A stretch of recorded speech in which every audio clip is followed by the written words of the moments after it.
Student मैं आपको exercise 2.2 के क्वेश्चन नंबर 1 के 3 पार्ट पहले ही करवा चुका हूं, फर्स्ट, सेकंड और थर्ड वाला। अगर आपने मेरा प्रीवियस वीडियो नहीं देखा है तो आप उसे जरूर देख लेना, जिससे आपको ये आगे के जो फोर्थ, फिफ्थ और सिक्स पार्ट हैं ये अच्छे से समझ में आएंगे और बहुत ही ईजी तरीके से समझ में आएंगे। तो स्टूडेंट आज हम स्टार्ट करते हैं इसका फोर्थ पार्ट और मैं आपको इसे बहुत ही ईजी तरीके से समझाने वाला हूँ, आप बहुत ध्यान से देखना। तो स्टार्ट करते हैं फोर्थ, जो कि है 4u का स्क्वायर प्लस 8u। तो देखो स्टूडेंट इसका जो फोर्थ पार्ट है ना ये थोड़ा सा अलग है इन सब से। देखो यहाँ पे आपको दिख रहा होगा, यहाँ पर जो क्वाड्रेटिक इक्वेशन है ये हमारा देखो पहले स्क्वायर का वेरिएबल है, फिर इसकी पावर 1 हो जाती है, फिर कांस्टेंट टर्म है। इसमें भी ऐसे ही है, जो वेरिएबल की पावर है वो स्क्वायर है, फिर 1 है और फिर कांस्टेंट टर्म है, और यहाँ भी ऐसे ही है। लेकिन ये वाला देखो जो क्वाड्रेटिक इक्वेशन है ये थोड़ी अलग है। क्यों है ये क्वाड्रेटिक पॉलिनोमियल अलग क्यों है? क्योंकि देखो यहाँ पर हमारे पास में कांस्टेंट टर्म नहीं है, और जब भी स्टूडेंट कांस्टेंट टर्म नहीं होगा तो आप क्या कोशिश करोगे कि इन दोनों के अंदर आप कॉमन निकालोगे। देखो इसके अंदर कॉमन क्या है, 4u यहाँ पर भी कॉमन है और 8u जो है 4u से डिवाइड हो जाएगा, यानी कि 4u यहाँ पर कॉमन आ जाता है। तो हम यहाँ पे कॉमन ले लेंगे 4u। अब देखो स्टूडेंट मैंने यहाँ पे 4u कॉमन ले लिया, तो यहाँ पे अंदर क्या बचेगा, ओनली u, और प्लस लगा देंगे यहाँ पर। अब देखो यहाँ पे 8u है तो u से u कट जाएगा और 4 2 जा 8, तो यहाँ पे आ जाएगा 2। अब देखो स्टूडेंट एक ब्रैकेट में हमारा 4u आ गया और एक ब्रैकेट में हमारा आ गया u प्लस 2, यानी कि ये फैक्टराइज हो चुका है। अब हमें क्या करना होगा, इसके जीरोज निकालने हैं। तो जीरोज निकालने के लिए आप क्या करोगे, मैंने आपको पहले भी बताया था कि एक बार 4u को 0 के बराबर रखोगे और एक बार u प्लस 2 को 0 के बराबर रखोगे। तो देखो स्टूडेंट यहाँ पे हमें u की वैल्यू निकालनी है, तो u इज इक्वल टू, ये जो 4 मल्टीप्लाई में है डिवाइड में आएगा 0 अपॉन में 4, और यहाँ पर जो u है उसकी वैल्यू आ जाएगी स्टूडेंट हमारी 0। ठीक है, इसी तरीके से हम यहाँ पर भी क्या करेंगे, u की वैल्यू निकालेंगे, तो u इज इक्वल टू आ जाएगा -2। तो देखो स्टूडेंट यहाँ पर हमारे पास में u की दो वैल्यू आ चुकी हैं, एक हमारा अल्फा हो जाएगा, तो अल्फा हमारा 0 हो गया, और जो हमारा बीटा है वो हो जाएगा -2। अब स्टूडेंट देखो हमें करना क्या है, अब हमें यहाँ पर वेरीफाई करना है relationship between the zeros and the coefficients. ठीक है, तो आपको देखो मैंने पहले भी बताया हुआ है। अब आप क्या करोगे, अब आप यहाँ पे ए बी सी निकालोगे। तो सबसे पहले ए बी और सी। ठीक है स्टूडेंट, तो ए क्या होता है हमारा, आपको मैंने देखो पहले भी बताया हुआ है। ए क्या होता है, ए होता है जो हमारा जहाँ पर हमारा वेरिएबल पे स्क्वायर होता है तो उसके आगे का जो हमारा नंबर होता है वो हमारा ए होता है, यानी कि इसका कोफिशिएंट। देखो यू स्क्वायर का कोफिशिएंट कितना है, 4, तो ये हमारा ए हो जाएगा। और जो हमारा बी होता है वो क्या होता है, जहाँ पर हमारे वेरिएबल की पावर 1 होती है तो उसके आगे का जो कोफिशिएंट होता है वो हमारा क्या होता है, बी, यानी कि यू का जो कोफिशिएंट है वो हमारा बी बन जाएगा। और सी क्या होता है स्टूडेंट, हमारा कांस्टेंट टर्म, जो कि यहाँ पे नहीं है, तो इसलिए यहाँ पे हम लिख देंगे 0। ठीक है स्टूडेंट, अब हम क्या करेंगे, अब हम यहाँ पे देखो sum of zeros and product of zeros निकालेंगे। तो देखो यहाँ पर मैं लिख देता हूँ पहले सम ऑफ जीरोज। तो देखो स्टूडेंट मैंने आपको पहले ही बताया हुआ है सम ऑफ जीरोज क्या होता है, अल्फा प्लस बीटा, या फिर माइनस बी अपॉन में ए। और माइनस बी का मतलब क्या हुआ स्टूडेंट, बी क्या होता है हमारा constant of coefficient of you.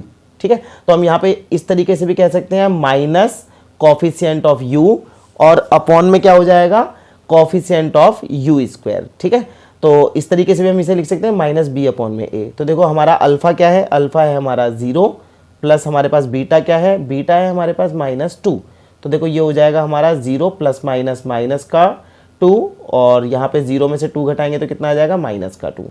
ठीक है स्टूडेंट, अब देखो माइनस बी, तो हमारे पास बी कितना है 8, और माइनस हमारा फॉर्मूले का ही है, तो -8 अपॉन में ए कितना है हमारे पास में 4। तो आपको पता है देखो यहाँ पे ए कट रहा है, 4 2 जा 8, तो ये आ गया -2। तो देखो स्टूडेंट यहाँ पर हमारे दोनों बराबर आ गए हैं, तो हमने सम ऑफ जीरोज निकाल दिए हैं। अब हमें निकालना होगा प्रोडक्ट ऑफ जीरोज। तो यहाँ पे हम लिखते हैं प्रोडक्ट ऑफ जीरोज। ठीक है, जो कि होता है हमारा क्या, अल्फा इंटू बीटा, या फिर हम इस तरीके से कह सकते हैं सी अपॉन में ए।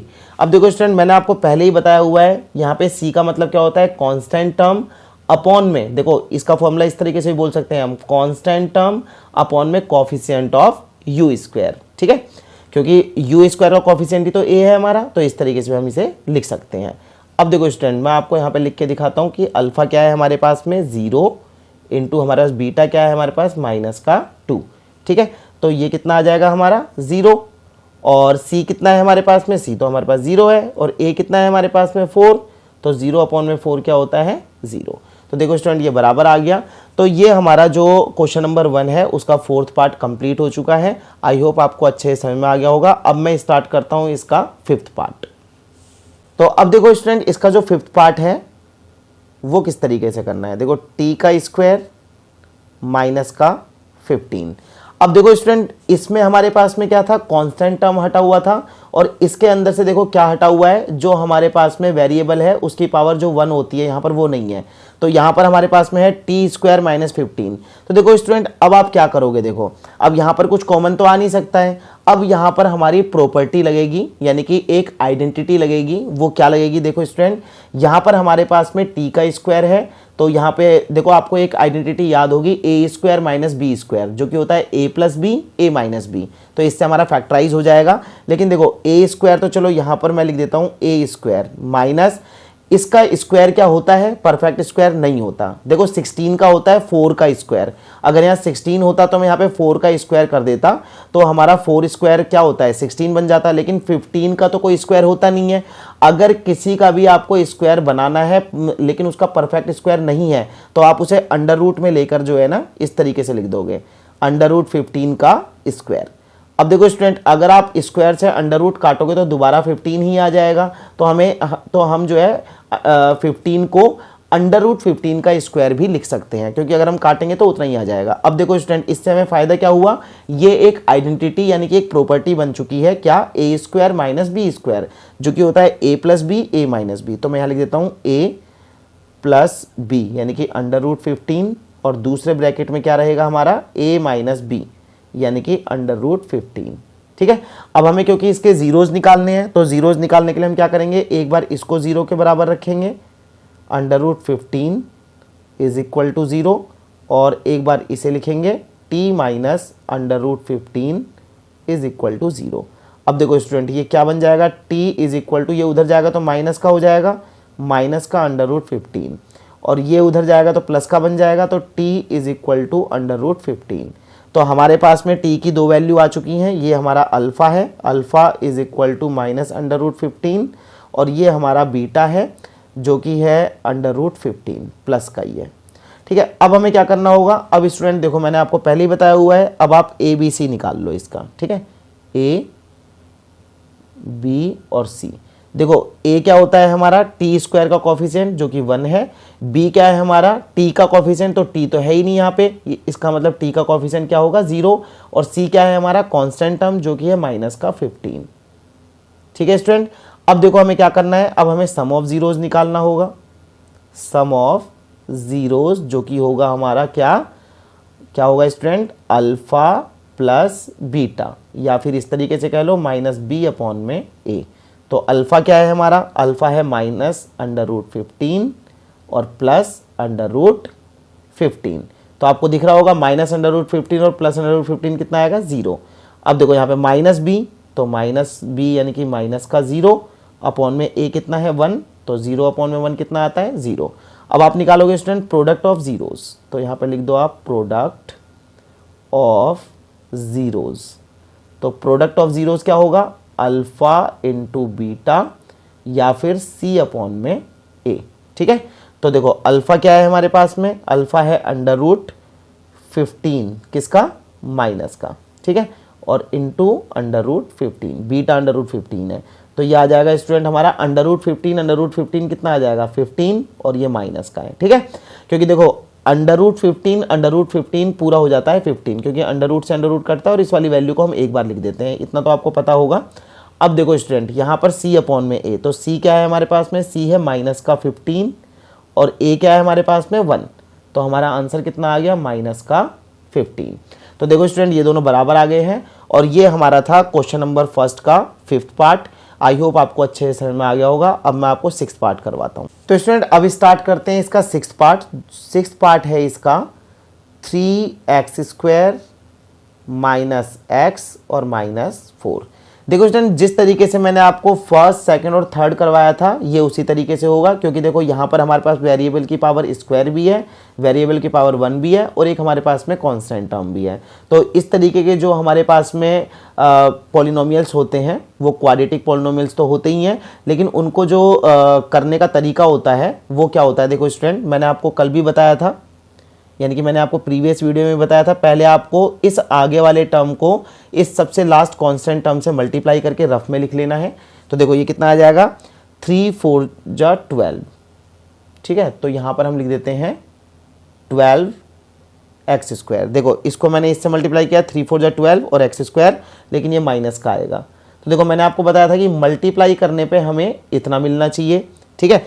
और जो बीच वाला टर्म होता है ना उसे आप यहाँ पे लिख दोगे, बीच वाले टर्म किसका है, माइनस का, ठीक है। और ये वाला साइन देखोगे आप, ये भी माइनस का, यानी कि माइनस करने पर देखो ये साइन लिखना होता है कि माइनस करने पे कितना मिलना चाहिए हमें, माइनस का x। तो हमें क्या करना होगा स्टूडेंट कि ये जो हमारे पास में मिडिल वाला टर्म होता है इसको आपको इस तरीके से तोड़ना है कि माइनस करने पर तो इतना ही रहे जितना मिडिल में है, लेकिन जब हम उस टर्म को तोड़ेंगे, मतलब 2 नंबर को तोड़कर हमें इतना लाना है, और जब हम उन 2 नंबर को मल्टीप्लाई भी करेंगे तो हमारा आ जाना चाहिए -12x स्क्वायर। देखो मैं आपको यहाँ पे करके दिखाता हूँ। जैसे देखो 3x स्क्वायर, यानी कि जो आगे का है उसे तो ऐसे कैसे लिख देना है, और जो पीछे की साइड में है उसे भी ऐसे कैसे लिख देना है। देखो आगे का और पीछे का आपको सेम लिखना है, और ये जो माइनस का साइन है ये भी सेम लगाना है। देखो इतना काम तो आपको करना ही करना है। अब आपको क्या करना होगा, आपको यहाँ पर 2 नंबर ऐसे लिखने हैं कि माइनस करने पर आ जाना चाहिए -x। देखो माइनस का 4x लिख दो आप यहाँ पर, और प्लस का लिख दो यहाँ पे 3x। अब देखो आपको दिख रहा होगा, अब आपको अच्छे से समझ में आएगा, माइनस के 4x में से अगर आप प्लस का 3x घटाओगे तो माइनस का x आ जाएगा।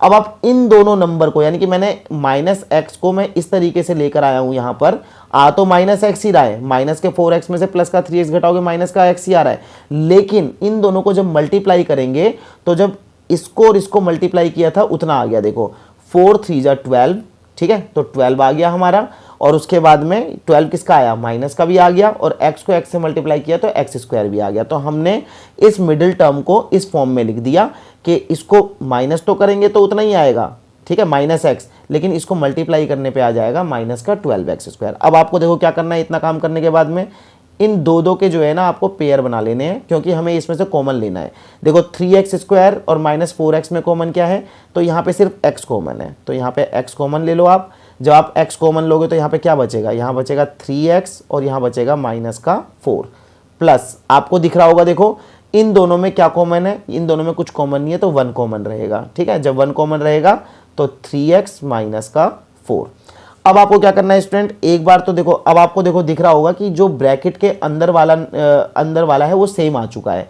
अगर ब्रैकेट के अंदर वाला सेम आ जाता है तो इसका मतलब हम फैक्टराइज सही कर रहे हैं। अब हमें क्या करना होगा, एक बार ब्रैकेट के अंदर वाले को लिख दो 3x -4, और एक बार ब्रैकेट के बाहर वाले को लिख दो x + 1, ठीक है। अब आपको क्या करना है, क्योंकि हमें जीरोज निकालने हैं तो आप इसको 0 के बराबर कर दो। देखो 3x -4 = 0।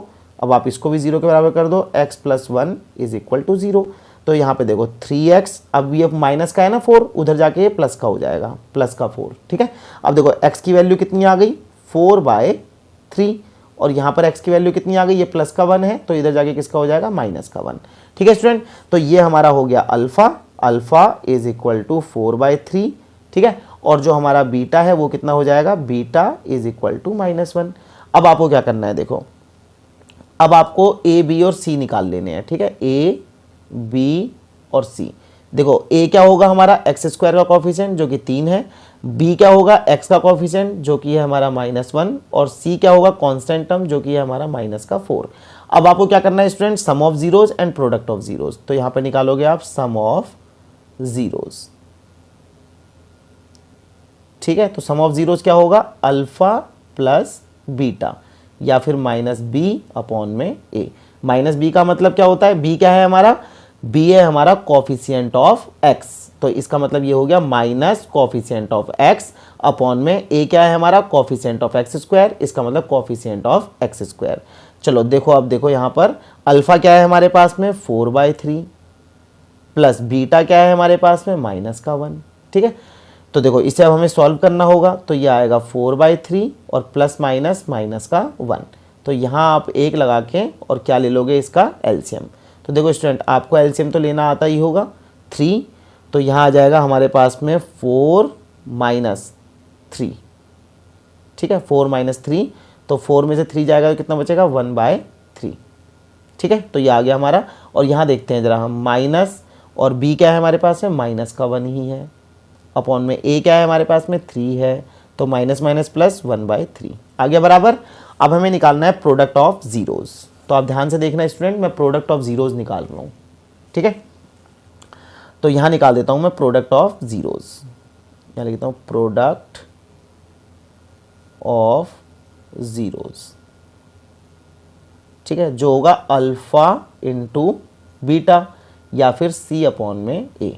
देखो स्टूडेंट अल्फ़ा कितना है हमारे पास में 4/3 इंटू बीटा कितना है हमारे पास -1, जो कि देखो 4 से अब 1 में मल्टीप्लाई करोगे, ठीक है, तो क्या होगा 4 1 जा 4, लेकिन किसका आएगा माइनस का, और अपॉन में 3, ठीक है।